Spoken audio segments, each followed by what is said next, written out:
Hello and welcome to Inside the Piranha Club. This week we'll be taking a look ahead to the Azerbaijan Grand Prix.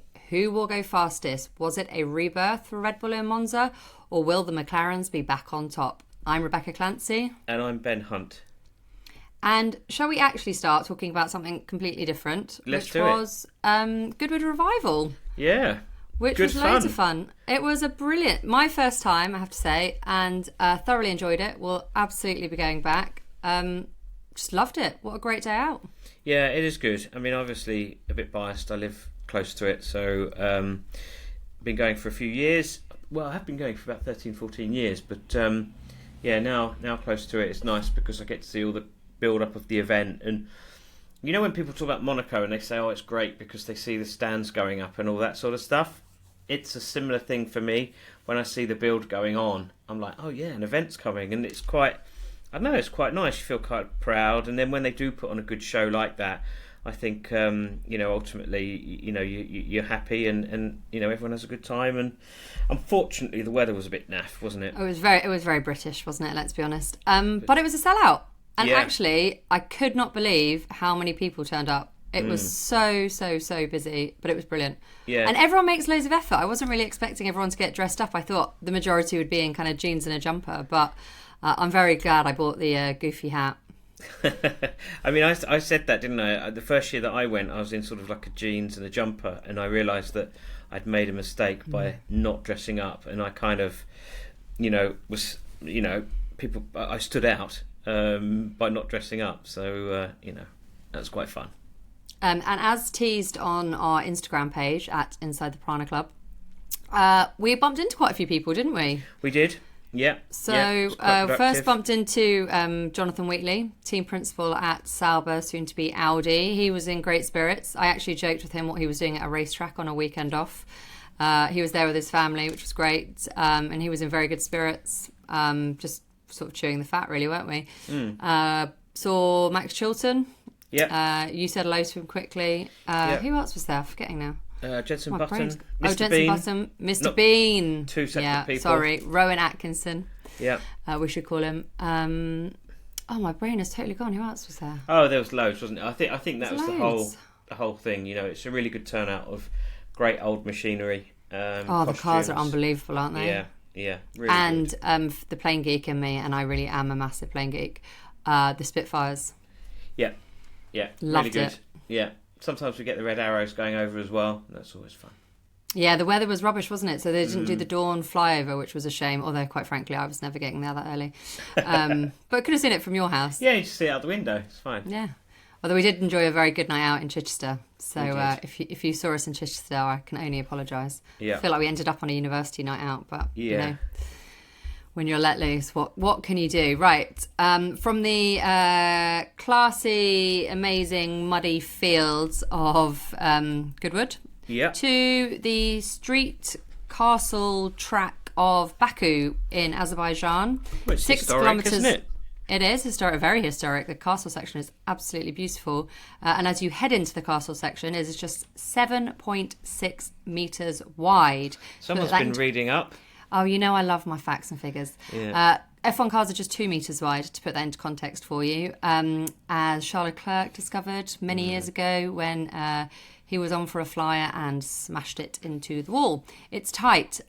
Also, the other thing to point out about Baku, which you don't really get a sense of when you're watching it on TV, it's really hilly. Ben and I have both run this track, 6 kilometres long, so it's not the funnest run you'll ever do in your life. And that ridiculously long straight, is it like 2 kilometres long or something? Yeah, it goes on forever, doesn't it? It makes it very boring. But the castle section is really hilly and it's absolutely beautiful. Yeah, I don't mind the track, to be fair. I quite like it. I don't mind the track, just that running in a straight line for 2 kilometres. Yeah, but that tends at to the end throw up as well. But from a racing point of view, it always throws something up, doesn't it? Yeah. If you remember the 2 Red Bulls crashing down there. Vettel, Max Verstappen, Hamilton. Yeah. Yeah, it does tend to lend itself. Hamilton's magic button. Yeah, a little bit of arguments and. Do you know the intrigue. driver with the most wins around Azerbaijan? And this can probably tell you everything. Valtteri Bottas. Sergio Perez. Oh, wow. There you go. See, this is why I do my research. Yeah. Sergio Perez back in Formula 1 next year. That is how random this track is, though. Yeah, that's true. Yeah, I don't really know what style it suits then. That's kind of chaotic. Yeah, I mean, it's always chaos. The first year it wasn't chaos because I remember we had the F2 race and that was utter chaos. Yeah. And so all the F1 drivers went out very tentatively and nothing really happened. Mm-hmm. And then the next year was the brake check year, wasn't it? Where Vettel drove into the side of Hamilton. The first year was 2017. Yeah. And then 2018 was brake check year. And then, that was the year that we had the quote, "Oh, if he wants to talk to me, let's take it outside the car." Wasn't it something like that? Something like that, yeah. Ridiculous. Yeah. I have to say the post-race, I was there that year, and the post-race media sessions were fun in all the right ways. Yeah. They carried on really to the next race as well, I remember. Oh, it carried on. Yeah. They properly fell out. Yeah. They're all pally-pally now, but they did properly fall out. Yeah. But I do like this track. I agree with you. I think it always throws up something. Mm. Yeah, it does. I remember the first one, and I remember them building it. And when I did a track walk or a run, I can't remember, maybe a bit of both, I remember finding like loads of nuts and bolts on the track where they were still building the catch fencing. And I just remember at the time thinking, oh my goodness, they better clean all this up because otherwise all these bolts are going to be flying. And it was a bit of a concern, but needless to say, they did pull it off. Weather's usually good, quite windy. The only thing is, it's just atmosphere is quite strange, isn't it? It's a bit like being on the moon. Yeah, there aren't loads of grandstands, and there aren't loads of people there. It's a bit of an odd one, isn't it? Yeah. Yeah, atmosphere's a bit lacking, but hopefully it'll make up for it with action. So anyway, we'll see. We've had a loose drain cover here as well. Yes. Yeah. That always keeps it interesting. I do like this track though, and I think it could be very interesting this weekend. There are lots and lots and lots of things to look at this weekend. Yep. The first one being that McLaren can become world champions for the second year in a row. Yeah, absolutely ridiculous, with 350 races still remaining of this ridiculous season. So are you ready for all my stats? Here we go. Go for it, yeah. They have had 12 victories from 16 races. They've had 7 1-2 finishes this year, and they've only not been on the podium once. That is ridiculous. So with, I think, 8 races now remaining, and still 3 sprint races, we've got 389 points remaining. McLaren are currently 337 points ahead of second place Ferrari. If they leave Baku with 346 points or more as the gap, i.e. if they outscore Ferrari by 9 points, then they are the Constructors' Championship. Amazing. I know. Champions. They would have the T-shirts there ready? They've definitely got the T-shirts there ready. Championo. Yeah, that's interesting, isn't it? But you did predict that Oscar Piastri doesn't have any reliability issues in our last podcast. You're really holding this against me. I am. I'm waiting for it to happen at this race. You literally were going on about this in Goodwood as well. I was like, oh, you've said it now. You've said it now. Miles, remember, we need to clip that bit up. Yeah, what's going to happen is Oscar Piastri is going to call me up and say, commentator cursed me. Exactly. Yeah. I hope it doesn't happen, but I mean, look, what an achievement that is in what is, let's be honest, a very competitive year for the rest of the grid.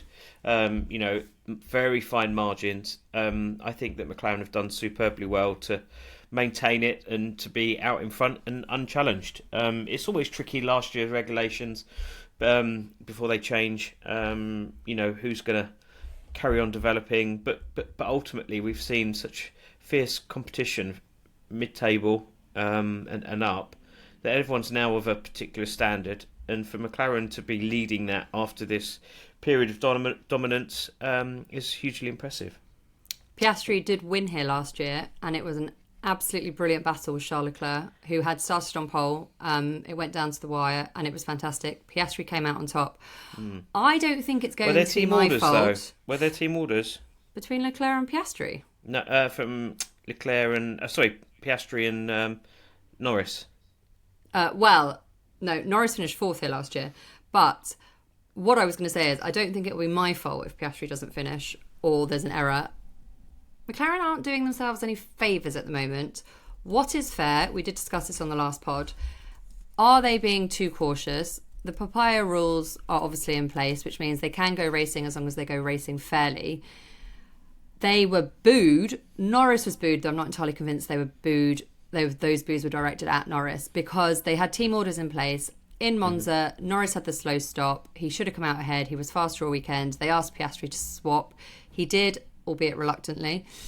There's only 31 points between them in the Drivers' Championship. So only? It's only. Well, you know, if Piastri has that little blowout, which is obviously my fault. Still 356 million races to go or something you said earlier on. But yeah. I think 8 might be closer. But I think they're getting themselves into a bit of a pickle. Yeah. And one of the things I'm watching for this weekend is how they manage it.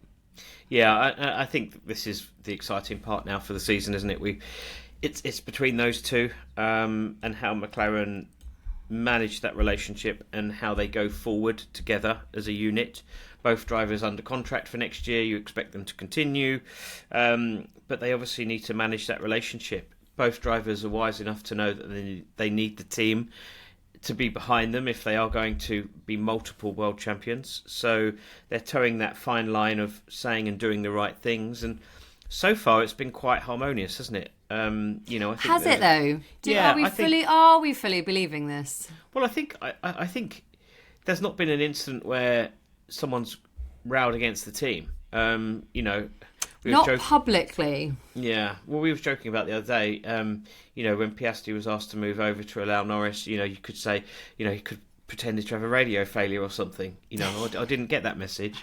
We've seen that in the past, and I've always said that you would expect that from the ruthless world champions, and by that I mean like the Schumachers, the Sennas, the Vettels, Verstappens, who go out of their way to win at all costs. Well, Verstappen didn't give Perez that place a couple of years ago, remember? And I think that was for third. True. And it meant that Perez didn't finish in the top 3 in the Drivers' Championship. Yeah, that is true. So, look, I think it has been very civilised and friendly for the time being, bearing in mind they are fighting week in, week out for wins. And McLaren have been fortunate in the sense they've got these two characters that are placid, shall we say. They have the ability to get their elbows out when they need to, but generally they get on to a standard which is helping the team progress. Look, I would love to sit here and say, yeah, they're at each other's throats behind closed doors, but they're not. And I think ultimately, at this moment in time, it's been very easy for Zach Brown and Andrea Stella to manage. Okay. This is interesting. To this point, but I do think it's going to get harder as this season goes out. So I don't fully agree with you. Okay. I don't think they are placid. I think Piastri is ruthless and will one day sit in the category of multiple-time world champion, and he will be listed along the names of Schumacher and Verstappen. And, they are remembered fondly, but Senna, he was, he didn't mind getting his elbows out either. Yeah. Piastri was asked about it today. We're recording this on the Thursday of Baku Media Day, and he said that if he'd been asked to swap for the win, would he have done it? And his cold response was, but it wasn't. So I think that's quite interesting. I don't think it has been easy for Zach Brown and Andrea Stella to manage them. I think they are doing a phenomenally good job at keeping it internal. But I think with the radio messages that are coming out, that quick hit interviews that we're getting while the adrenaline is still pumping, I think we are starting to see cracks emerge. And I don't think it's all as harmonious as people are making out. And one of the things that this is maybe the geek in me, but also the journalist in me probably reading too much into things, I've started really looking into who's flying with each other to these races. No, yes. Honestly, if they're going to post it all over Instagram, I'm going to look. Okay. And Norris and Piastri don't travel together. No, they don't. Yeah, and they live in the same place. And, they all live in the same place, but they're also teammates, and they're not travelling together. Yeah, that's true. And some of them are playing mini paddle on the plane, some are playing like whatever games they want to play. But I don't know. I think you can really, just talking to people as well within that world, look, you can start to feel the fractions they're building. Yeah, they are. And it's the business end of the season, so they should be, right? They are fighting for a world championship. This is how it has to be. You have to be cold, you have to be ruthless, and you have to be relentless. And it also could be their only chance at winning a world championship, because if McLaren don't deliver them a car next year and they're miles off, then they would have missed their opportunity. So yes, you're right, but that's why I say from this point onwards, I think it's going to be really interesting to study. I think it has been easier to manage than others. I mean, I go back to Nico Rosberg and Lewis Hamilton, and I think back to Vettel and Mark Webber. You know, those for me are the two examples during my time covering Formula One and watching how that dynamic has shaped a team and destroyed a team. Yeah, blown the team apart, and then you've got two garages that are, you know, definitely at odds with each other and playing games on each other. I don't think that we've seen that yet at McLaren. There does still seem to be a lot more friendly, harmonious working environment. But is that not because this is the first year, whereas, you know, that 2016 year, that had been rumbling for a couple of years? The Vettel, Webber, slightly different characters, both pricklier characters, I would say. Yeah. Obviously, 2007, you had Hamilton and Alonso. But I felt like they were like with all those examples, apart from Rosberg, I would say, it was all being quite externalised. Mm-hmm. Whereas I'm not sure it is here. And it is the first year, as I say. Yeah, true. I mean, yes, definitely externalised and different characters. But then that goes back to me saying that's why I think McLaren are fortunate in the sense that they've got these characters and they're making it easier for them to manage, because they're not using the press as some of the other drivers did in the past to inflame the situation. Not just the press, but also their respective teams, you know, as in people they travel with, managers, etc. And, you know, there's lots of those sort of mind games going on in the past, whereas I think these guys keep it fairly straight and harmonious. So, anyway. But also, interestingly, Piastri has Mark Webber in his corner. He does. His manager. And Webber has more experience than anyone that Norris has in his camp. But then he doesn't need to lob the grenades at the moment, does he, while he's 30 points plus in front? You know, everything's going fine for him. Keep your head down, stop worrying about that. I think that if the tables turn, then maybe we'll see a different kind of Piastri, but at the moment, it's all going his direction. Rosberg won in 2016 because he learnt how to wrestle Hamilton, and that was the only way he could end up beating him. Does Norris need to start throwing some grenades and start unsettling Piastri and doing things that he wouldn't necessarily expect Norris to do? Norris, the nice guy, Norris, you know, the placid guy, as you said. You know, does he actually need to start mixing it up a bit and maybe being a bit more public, maybe throwing a few grenades and just starting to slightly unsettle him?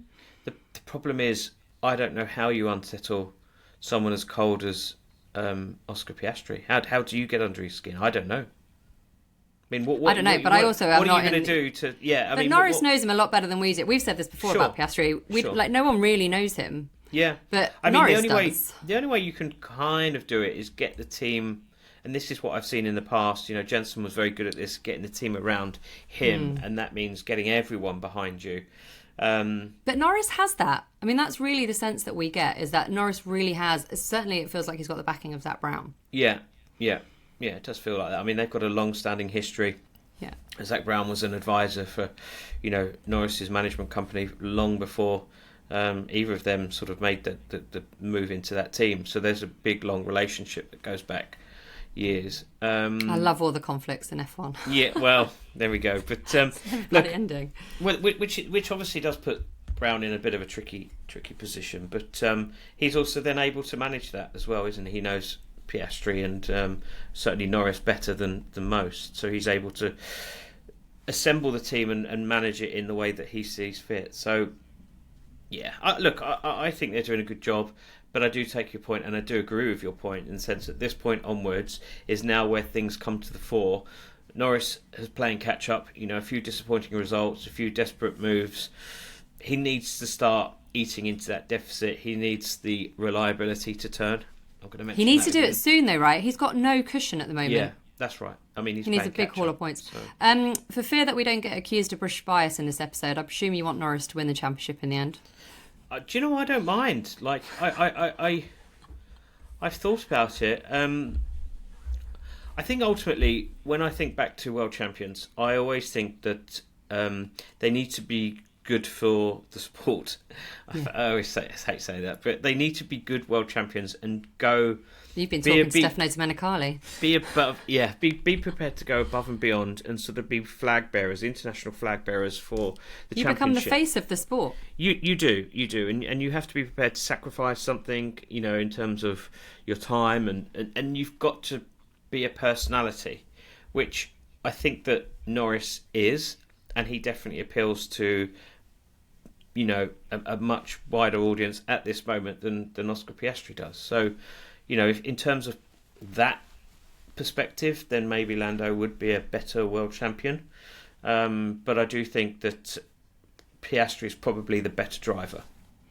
I just love the cold, calculated approach that Piastri has taken this year. And I think he has got a very staunch following because of that almost Kimi Räikkönen-esque aura that he has around him. But I also think, a bit like, with Rosberg, he was pretty difficult in 2016, but as soon as that monkey was off his back, as it were, he was a different person. And I wonder sometimes if Piastri wins the World Championship, if actually he does start to loosen up a little bit. Yeah, I'd hope so. I'd hope so.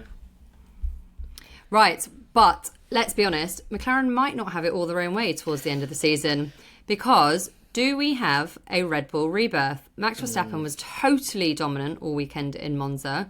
Helmut Marko, the advisor there, said it was because it was, his words, rebirth. Laurent Mekies was playing it down slightly, the new team principal who replaced Christian Horner. He said it was track specific. But actually, Max Verstappen, unusually for him, also said that things were feeling a bit different. And all three of them, what they did agree on was the fact that they're having a bit of a different approach now into weekends. So rather than being so reliant on the data and on the simulators, they're accepting the driver feedback more. And that was telling in Monza. And the example they gave was that the engineers and all the data that they had was telling them that they should put on more downforce for Monza. Now, traditionally, because it's a fast track, you have less downforce. And Verstappen, when they came to him with this idea, said, no, I want less downforce. And Mekies, apparently, a former engineer himself, stepped in and said, let's listen to what the driver is telling us, also a four-time world champion. And he was dominant all weekend. And this is apparently what's been going on more and more. I think this also is really interesting, to digress ever so slightly, but more and more engineers in the top job in this as team principal rather than the marketeers as we've previously seen. But if this really is the rebirth, things have just got a lot trickier for McLaren. Yeah, I think so. Because you could end up with, split strategies and them being compromised in looking to protect the lead by using another driver, etc. And I think that, the quicker that Red Bull car is, the bigger headache it is for McLaren to manage. It's an external threat to race wins that they have no idea about. They're not privy to what Red Bull's strategy or tactics are. So, it's an added complication rather than them managing the 1-2 finish and ordering drivers to swap positions, and whether they agree or not is another thing. But to have an unknown will cause them a little bit of a headache. I'm not so sure that it is the rebirth, and that's a horrible phrase. But I know, it wasn't mine. I'm just saying it wasn't mine. I know, but I'm not sure it is, because I saw that false dawn in Imola and come away, and everyone in Red Bull celebrating as if they'd won the championship. There's big relief. Finally, we've done it. We've won a race, and then lo and behold, you go to the next one and things are all bad again. So let's see what happens. I hope that it is, an improvement, and they are starting to move in the right direction. To get to your point about trusting a driver, I mean, you should do that anyway, shouldn't you? And sometimes, they, in a desperate search for a magic answer, I'm not going to say magic bullet or whatever Toto says. Magic button. There's no hidden secret answer that they're going to find, in the data, and they just absolutely plough into it. And sometimes you've just got to listen to the old-fashioned, what does the driver think, and go with that, because ultimately he's the person that's building the confidence in the car and knows how far he can push it. So I think that it was a good result for them in Monza. Always a bit of an outlier as a track. So people presume that, this is a similar track to Monza in the sense that you've got those long straights, but it is very different. And we'll see. Red Bull tend to go quite well in Baku, so I think they'll be in the mix. Okay, here's a wild question for you. If it really is the rebirth, and I'm sorry to have said that word again, Max Verstappen is currently 94 points behind Oscar Piastri. Could this be the wildest rebirth ever and Verstappen becomes champion? No chance. Absolutely no chance. Well, you mentioned about Red Bull going think? well. No, absolutely no way. Producer Miles just asked, and I was like, actually, it does make you stop to think for a second, but I'm not sure McLaren are going to fumble it that much. No. Red Bull do go well here, but Ferrari traditionally do very well here. As I mentioned earlier, Charles Leclerc was on pole. He lost out on the win to Oscar Piastri. Great battle, but something about this track, Leclerc just always seems to really love it, love the challenge. He's a real, he loves these circuits. There's a bit of a mix between a street circuit and then you go through the castle section, which is really tight and windy. But it is pretty high speed in sections. Yeah. So Ferrari, but for me, Ferrari, yes, second in the championship, but not like particularly kind of blowing anyone away. They still haven't won a race this season. Is this their best bet? I think we're going to say this at every single race until No, but one. I think this is it. Because I wouldn't say it at Singapore. No, that's true. That's true. Possibly. I go back to a podcast we did a few weeks ago where I said that Hamilton will win before the end of the year. I think that for me, what was a big takeaway from Monza is that they come away a lot more positive than what they came into the weekend. And if they can do that at every single race and start building momentum, I think that there will become a bit of a belief. I think Hamilton's best bet will be somewhere like Austin. Yes, I can see him winning there. This race might be too soon with the strength of everything else that's going on and the momentum at Red Bull and obviously McLaren. But I wouldn't be surprised to see a Ferrari podium here. I think that's definitely achievable. Yeah, but which of the two Ferraris do you think will actually be on the podium? I think you've got to say Leclerc at the moment, haven't you? He seems to be the more in form of the drivers. And I think that he's been qualifying better, so naturally go with Charles Leclerc. Are you still waiting for Brazil and Hamilton's victory? No, well, Brazil or Austin. Okay. Yeah, he does go well in America. He does love it. Eight wins there? Is that right? Don't correct me. Talking of his former team, though, Mercedes, it has been a terrible European season for Kimi Antonelli. Of the 9 European races, he has only scored 3 points. After Monza last time out, Toto Wolff described his weekend as underwhelming. Kimi Antonelli has responded to those comments today in his media session. He was asked about them. And he said, I pretty much understand his comments. And it's basically just fuel for doing even better this weekend. I didn't love the response, I have to say. It was a bit like, yeah, well, I was rubbish. And it's like, well, what are you doing about it? Yeah, it's the boss is right, isn't it? And to be fair, Toto is right. But I also find that strange from Toto because he doesn't normally dig out drivers like that. So no, I've never known him to before. Publicly. So I think it has been underwhelming from Antonelli. That is brutal. 3 points from the 9 European races. Yeah. I mean, he came in with a bit of a reputation and people were saying, on one day he's going to be brilliantly quick and then one day he's going to stuff it up. But we've just seen more of the latter, haven't we? And I think those mistakes have been costly. And we're not seeing so much of the brilliance that we were anticipating. Still early days, still a rookie. Maybe we're reading too much into it. But yeah, the response was interesting, wasn't it? The fact that he's, not really giving us much away and giving us much insight into what's gone wrong. Yeah, it wasn't great. Let's move on to any other business. We spoke about it last time out. Ollie Bearman, 10 points, facing a race ban if he gets another 2. Some interesting developments as well, because it's sort of all interlinked. We mentioned it in the last pod as well. Carlos Sainz, Williams applied to have his penalty, 2 penalty points on his licence, the incident that he had with Lawson. They fought to have it overturned. They produced new evidence and the FIA did agree and have overturned his penalty. Obviously, they can't overturn the penalty that happened on track, but those 2 penalty points have been wiped off his licence. You could argue that Haas should have maybe done the same thing with Bearman because the 2 incidents... Bearman got his 2 points for a crash with Sainz, but they were quite similar. Yeah. Yeah, they could have done, but didn't. And I thought it was smart of Williams, and we did speak about this. I thought it was, yeah. And the idea was that they could get clarity over what can be done in future when it comes to those situations. So made total sense to do it, and those 2 points going is probably relief. They were obviously frustrated with the verdict at the time, so some sort of encouraging sign there for Bearman. It's interesting because he's quite bullish, isn't he? He's not coming out saying he's really bullish today. I'm not going to change my tactics just because of this ban. And we've had a recent example, haven't we? Kevin Magnussen banned in Azerbaijan. That if you do get a ban, you get a holiday because he didn't turn up to the racetrack, and so maybe he's thinking about that. Get a cheeky weekend away.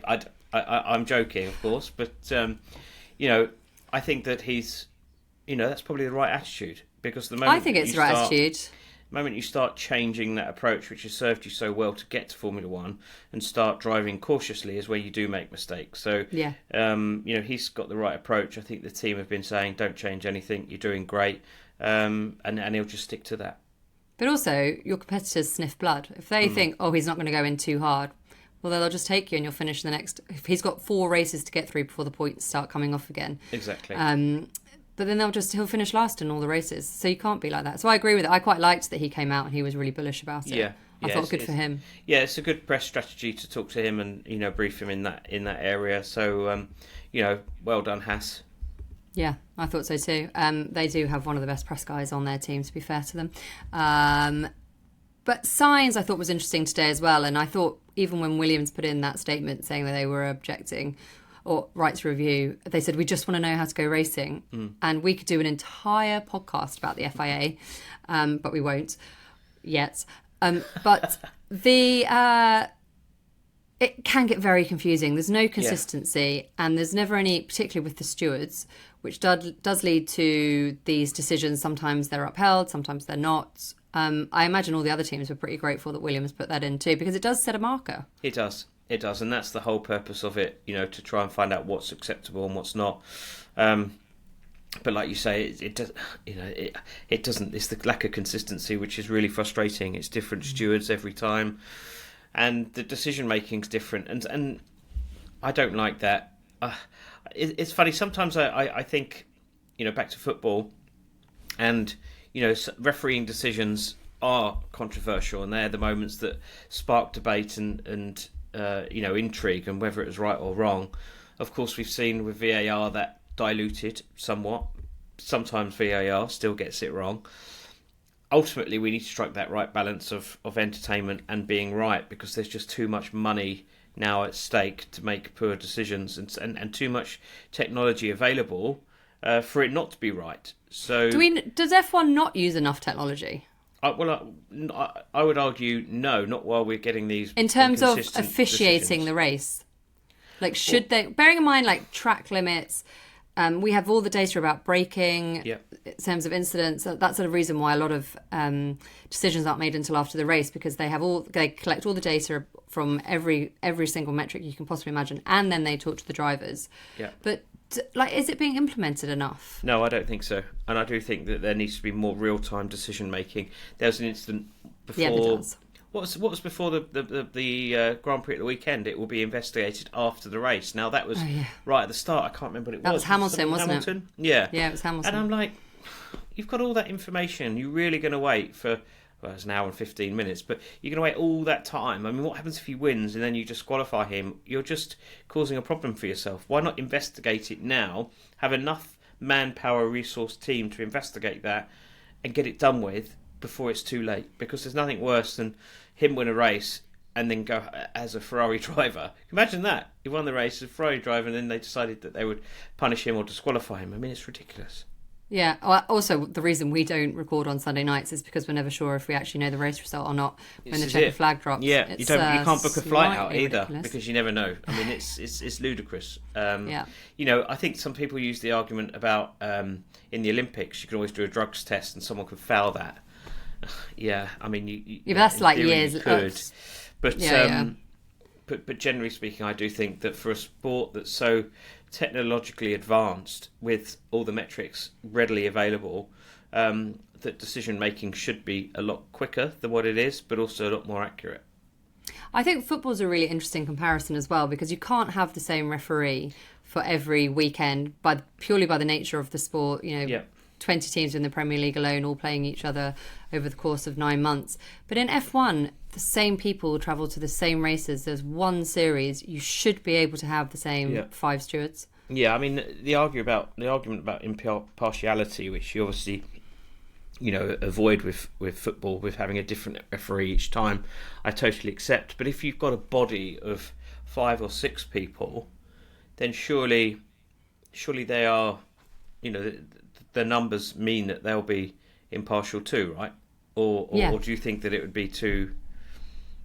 I don't know. They probably end up hating all the drivers by the end of it, don't they? Maybe. Do you ever watch horse racing? So if you ever watch horse racing on TV, I find this really fascinating. When the jockeys are called up into the steward's room, there's a camera in there and it's mic'd up.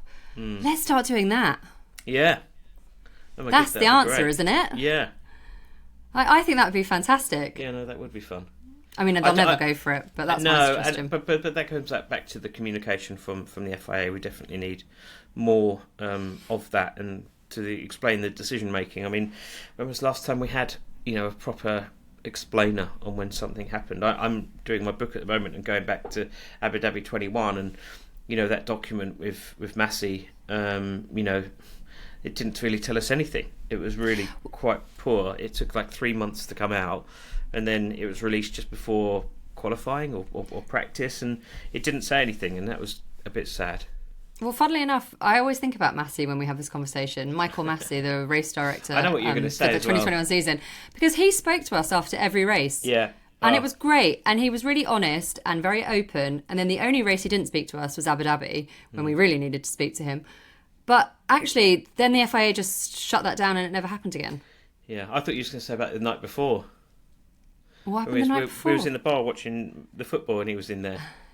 Oh, no, I remember being, because the races happen very late, I'm not being lazy, but being poolside in Abu Dhabi on the Sunday morning and him being sat, like fully dressed, but just chain smoking, like I've never seen in my life.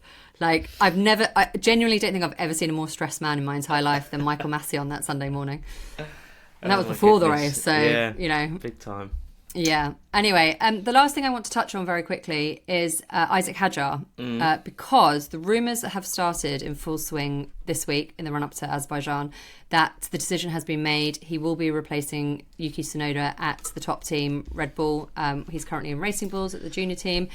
He was asked about it today, and he said, I have an idea of where I will be racing next year. Nonsense. Absolute nonsense. Do you think? Yeah, 100%. Racing Bulls have said that they will make a decision or make an announcement towards the end of October. We are now mid-ish September. I think it's ridiculous to do that. Do you think he's winding Tsunoda up? Yeah, potentially. I mean, do you think those rumours are coming from his camp? Because this does happen a lot. I think he's just leaning into it, and I don't think there's anything wrong with that. Can't blame him. Yeah. People are saying that, and he's had a great start to the season. Again, it's still his rookie year, but he's currently the rookie of the season. Indeed, but if you put him in that Red Bull, which Liam Lawson wasn't able to drive, Sergio Perez wasn't able to drive, Daniel Ricciardo wasn't really able to drive. It's a different animal completely. So I think that they need to give him a few tests in that car or a few more simulator runs, definitely, before they actually make a decision on whether to stick him in that car. I would be very surprised if they made a decision this early in the year. They're all under contract, or good as for next year. So, they can wait until the 11th hour before they do it. They don't need to do it now. Where's the pressure coming from? I agree. Well, this is why I asked the question if I wonder if the rumours are actually coming from his camp, because Laurent Mekies hasn't been in that job for very long. He'll want a bit more time. If they really are approaching weekends differently and listening to the drivers more, does that second car actually become a bit easier to drive, or more to the driver's liking, I should say? So, don't you have to give Tsunoda a couple more races? Yeah, I think so. I mean, it'd be... they for sure. Definitely give him some time, to the end of the year. I mean, there's nothing to be gained now, is there? I mean... What, third place in the constructors, maybe second, fourth, yeah. It's kind of much of a muchness, and you could argue that finishing lower down the pecking order is good because you get more time in the wind tunnel, etc., with the new regulation. I do love that argument. Yeah, but it's not it's like when a bird poos on you and someone says, "Oh, it's good luck," just to make you feel better. I like the comparison, but I think there's no need to do that. No, they'd be foolish. They'd be absolutely foolish to make a decision now. They have no need. Like, no one's gunning for their drivers, right? No. And they're in quite a fortunate position. They've got some good youngsters now coming through. The pressure doesn't seem to be there. I think change of boss makes things a little bit easier. New regulation, everyone's sort of going to cut them a little bit of slack. New engine partner. There's lots of good things going on in the team, but there's no assumptions that they're just going to be quick out the box. And I think the pressure has come off, and now's the right time for them to sort of steady the ship a little bit after a period of turbulence. Well, you mentioned young talent. The right driver lineup going forward. And Arvid Lindblad is in that, the Brit. He is very much in the fight for that second Racing Bull seat, although I don't actually know who'll be in the first one if Hadjar does go and replace Sonoda. But yeah, I agree. I don't think they should make a decision now. No. As much as it pains me as a journalist, I like to know, things all in advance. But let's keep it on, guessing and fluid and see what happens for next year. Yeah, indeed. Okay, that is it from us. Slightly longer than planned, but there was plenty to talk about. Preview for the Azerbaijan Grand Prix this weekend. We will be back on Monday to discuss all of the shenanigans, of which I'm sure there will be plenty. This track does throw up very good racing. Until then, please do rate and review us if you have enjoyed this podcast, and please do reach out to us on our Instagram page at Inside the Piranha Club. We really do love hearing from you, and we are very grateful that you listen to us. So thank you very much, and until next time, bye. Bye-bye.